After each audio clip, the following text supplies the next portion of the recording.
So now I just want to turn it to you, because again, I want to hear your voice and your stories and hear what it is that you want to say or you think needs to be said about the city of Flint. I have 3 questions for you. First question, what are the stories you have heard about Flint? As you've gone around hearing people talking about the city of Flint, what are the things you've heard people saying about your city? Yeah. Growing up, for me, born in '92, so for me growing up, Flint was unfortunately on the downslide. I didn't see the jobs growth. We were always told, go to school, leave, leave, and nothing here for you. But then at the same time, as I went to college at MOD and then UM-Flint, and got involved with student-led organizations such as Black Student Union, College Democrats, and Students for Free Thought, we were engaged in the community, and then we learned from the residents, learned from other residents, and got really involved in the civic engagement, volunteering, and giving back. So now it's like, what do you mean leave? We're building a brand new city within the city, so yeah. And Gia is one of those people that inspires me. We talk about the young people in the city who work. It's Gia. We can push her on Front Street, but that's, she's my inspiration. Other people, other stories. Within the last couple of months, I've had dealings with a national bank regarding a mortgage. And while I've been placed on hold on the phone, the tape recording comes on and it says, "We noticed that your phone call is originating from a city in an emergency. We will connect you with a home specialist, and please be assured that we will do our best to help you." Now, translated, it also means we're going to pay for you with requests and questionnaires and send us this, send us that. But that's at a national bank level. And it affects, financing, it affects all the kind of, homeowners insurance, all kind of things. It affects your property value from Jump Street. But then, see, those of us who have lived long enough begin to wonder if there's not a master plan to do that. Because if you run the property values down far enough, combined with the kids who left here with a brain drain, then you end up with vacant land that you can redevelop. We've seen that in other cities. St. Louis, I think, is going through that right now. Yeah. Other stories that you have heard about? I'm not from here originally. Detroit, born and raised. Been here for a little over 7 years, and full-time pastor. So I have friends in the ministry that I talk to from time to time. When they hear that I'm in Flint now, it's kind of that horror reaction that somebody else mentioned, and that pity that you get. Oh man, that's gotta be tough, or how'd you end up there, and different things like that. And they ask what it's like, and it is really as bad as they say and all that stuff, because they're basing everything on that mass media presentation. I tell people, look, it's a city like any other city. It's got its good, it's got its bad, it's got some ugly, it's got some beauty, and I always try to put the emphasis back on the stories that I tell are about the people in this city that I've met, that I've worked with over the past 7 years, people of passion, people of commitment, people who refuse to give up on their city, and I still kind of feel like the new kid on the block in terms of being a resident here, but I really feel like, I've been here long enough to be a Flintstone at this point, I guess, and I appreciate being identified and embraced by the people of the city, so I always try to put it back to the powerful people that live here, and work here, and will not give up on this city. I love it. Like I said, this is something I've never seen in any other city, and I've come to Flint to be inspired, right? To learn how to do exactly what residents are doing every day, right? What are some of the stories that you tell others about the city when you go out and about? What do you say? I always tell people about the Fern Festival and Back to the Bricks, because people think because I live in Ypsilanti now, but people think that we don't have stuff like that because they're like, well, you live in Flint, so it's like a lot of violent stuff. I was like, no, we actually do come together and we have a lot of fun. Like when I tell people, I'm like, yeah, I'm going home. They're like, for what? Like, what is there? And I be like, there's a lot of stuff there. People just don't get it. I think it's kind of funny though. So I be like, yeah, I'm going home. So like I did today.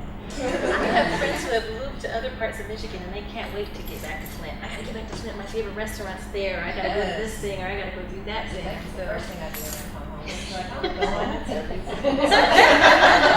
Challenge, did you say? Yes. Y'all okay? Yes. I tell people about the water activists, that the whole water situation was truly brought to light by grassroots individuals who were being dismissed and shoved aside and told, you know, over and over again, if it was up to the powers that be, we would still be drinking the lead-based water. It was the activism. It's so true. I mean, such persistence and such power, right? And that's when I realized here in Flint, like the power of the people, like really, you know, like I again never believed that until I got here and saw it happening, right? So it's an amazing story. Piggybacking on that, one of the blessings of bad water was the amount of love that not only came from Flint, but came into Flint from other places. I am on a charter school board, and we received so much free water that we had to clear out one of our classrooms where it was stacked to the ceiling. We then had to buy a doily so that when the parents came, we could put the water on the doily and roll it to the cars. But when you think about all of the water that has come from all over America, it's like, oh, there's this city that was in crisis, but it makes us give out love, but it's also made them look at themselves. Because there are other cities now that are checking their infrastructure. Yeah. Flint is the rest of the country, right? And I always discover that if you can fix it in Flint, you can make a difference in the rest of the country, right? The other thing that I tell folks about Flint is, honey, we have the best cultural center in America.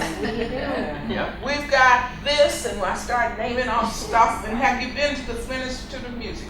And of course our library, and then I go to the Flint Institute of Arts, because as I told the director of FIA the other night, John Henry, I admire you.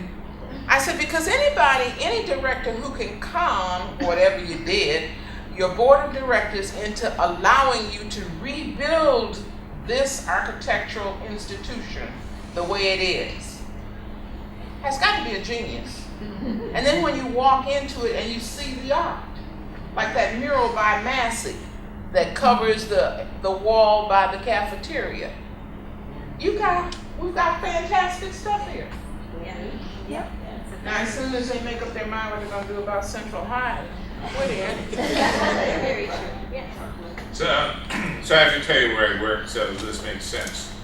So I work at Michigan State University, and I was at a staff meeting on campus. So this is in Lansing, and one of our colleagues is getting married, and we're going around the table, and she says, "I want to know where you would go for your honeymoon in Michigan." So my husband-to-be doesn't want to go anywhere. I just want to get some ideas. And everybody's talking about all the beaches on West Coast and go here. And it gets to me, and I said, "Why would we come to Flint?" And everybody at the table gets about, and you're coming to Flint. And I started doing exactly what you did. I started naming all the great things that are here and all the great people. And I said, "I'm not kidding. Come to Flint and have your honeymoon here." So that's what I tell people. Slogan for the city, Honeymoon capital. And it's amazing. We have such gems. I had a friend come up from Ann Arbor, right? And they came with me to the cultural center, and they were astonished. They saw that museum, and they went, "What?" And the farmers market, "What?" My mom comes here every year to go to the farmers market. So it's that kind of city, right? Those kind of things. So what has always been a gem city? I mean, people used to come here from afar because we were so great just to learn from us. And we're getting back to things. My girlfriend says the other thing, she's a retired Flint school teacher, that people used to come from all over the world To learn about the education system. Yes, your educational system. happened? General Motors closed. Was the fun? That's my question. My NAFTA. question is, I don't understand, just because something closes, then everything stops. That makes no sense to me in this city. And everything, everybody always talks about GM this, GM that. And I'm from Pittsburgh. And so when our steel mills left, we reinvented. Because I remember when Walling took a trip to Pittsburgh to see how we reinvented ourselves. So I don't get because GM left, everything stopped in the city. I'm just saying, I think a lot of people did not move with the times and want to progress with the times. And one of the things, for them to try to make this a college town, they have to invest in mass transportation. Because if you can't get here from the DTW unless you have $150 for car service. And in Detroit Airport, there's only one taxi service that someone owns all the taxis and the car service. So I think there's a lot of things that they have to do here that they have not reached out to do in other cities, because I never heard of all of these stories about Flint when I got here. It was murder this, because I'm from DC. So hell, they was killing people left and right in DC. So Flint was, it's no big deal to hear somebody got murdered. But what happens, I never heard of nothing. I didn't know the GM story, I didn't know the murder story, I just came here to go to school. So my whole thing is, I don't know this whole social economic moralism that's based around GM. I can't understand that. That everything stops because one company leaves.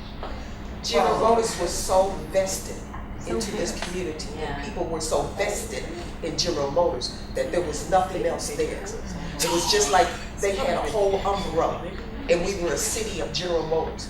And then that umbrella went away, all the rain came down.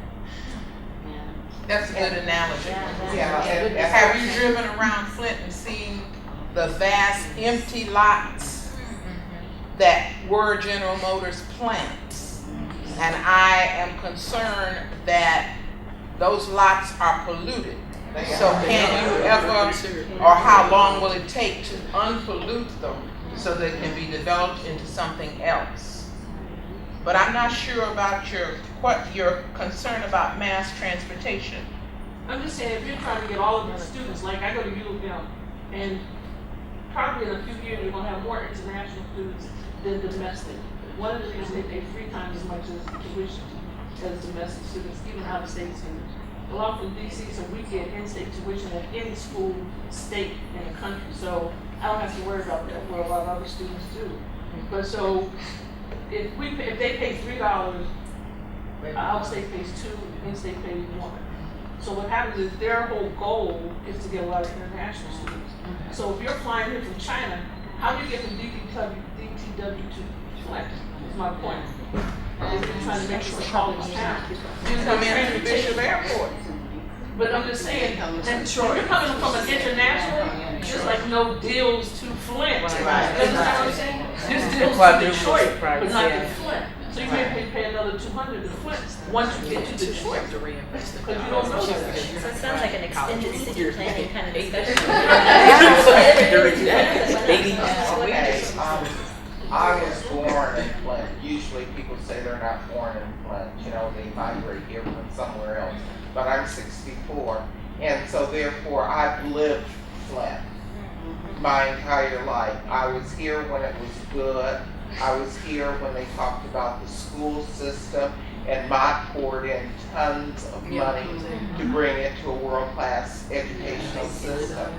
And I was also taught as a child in elementary school that GM is not going to be here forever. So therefore there needs to be things that you need to do and to prepare yourself so that when General Motors is no longer here, that there will be some way to keep people employed and so forth. And so as I listen to you tonight, I'm both joyful and I'm very sad about, you know, the way that my life has come along. And I remember Civic Park living there and it being a historical area, and you could only do certain things to your home because it was a historical area. And with that designation, what has happened is that you go over there now and it's like hell has, you know, just popped up. There are no homes. And the taxes that we pay, you know, here in Flint, our homes have been devalued so much, but it was a failure to do long-term planning on behalf of the individuals that were in power in the city. And I think that racism is a very important aspect as you look at what has happened in the city of Flint. Because you can go back to the 1950s and we know that there was a St. John area where there was a mixture of people. After then, when people started moving out of St. John, it became very, very segregated. And it was not a good place to live, because if you're on side X and you're the wrong color, you're in the wrong place. If you're on side, on this side, then everything is okay. And so we take and you have to look at that, and that how there was intentional division. It was very, very intentional. I remember owning our first home, and we bought in an area that we thought, oh, this is going to be great. We're living in a middle-class neighborhood with both black and white, and we can live. And then come to find out, the next thing we know, we're being bombarded, for sale signs, that type of thing. And the whole community turns black, and everybody moves to Flushing. So we have a great deal of history here, but we have made some very, very serious mistakes. I appreciate that. And what you've said tells me about the stories we tell about the future, the vision, right? So the city planners, the people, the residents, how do we envision that future, tell those stories of what we want the future to be, and make sure we get there so we don't end up in the situation, but also the intentional harm that's been done to the city. We have to have an accounting for it. It was very intentional, and yet Still now, is. and I do believe that it still is. And it's very strange that here it is voting time, and we've got a problem with garbage, and we can't drink the water. I just get to the point where it's like, if I could, and I'll be honest, both of my daughters have master's degrees. One has 2. I told them, leave. Don't even think about staying, leave. But one has stayed and she's just beating her head, and the other one's, in education, so she's okay. But we have some horror stories that go on behind all of this. And isn't the farmer's market cute? Well, look at all the money that has been put into there. When the old farmer's market that I went to from the time that I was born, being drug in a wagon over there, would have been sufficient, because I can't afford food down there. Yeah, it is. Right. Excellent. And let me ask you, what happened to St. John neighborhood? Buick down. Yes. But you know what? It was poisoned in the first place. Right. Because I can remember walking that neighborhood as a child and looking at the ground, and my brother had asthma so bad he couldn't even breathe in that area because of the foundry. So there's a lot that has happened in Flint, and if things don't change, and I know of all the people that are trying to do grassroots, you can grassroots all you want, but somebody's got to have some real vision and some real money to be put in. And it offends me that every time I turn around that Mott is sending money up, the Mott Foundation is sending money to the north end of Flint, when the rest of the place is falling apart. So if you live past Detroit ML King, you're gonna have bunnies up there. If you live elsewhere, money, and they're not sending a bus over there to examine your kids. So I also wonder, and I've been waiting for somebody to say it, we're talking about lead poisoning in kids.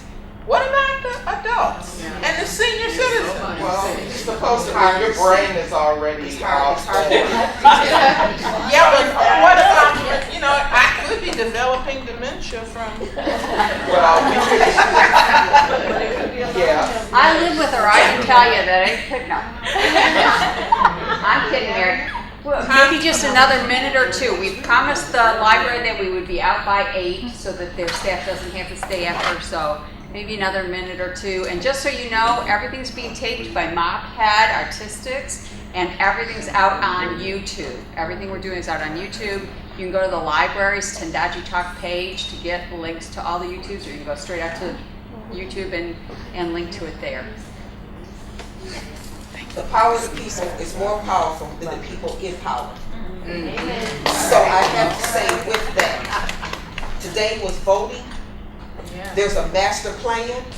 If you don't get involved, you can talk all you want to. Action is what counts.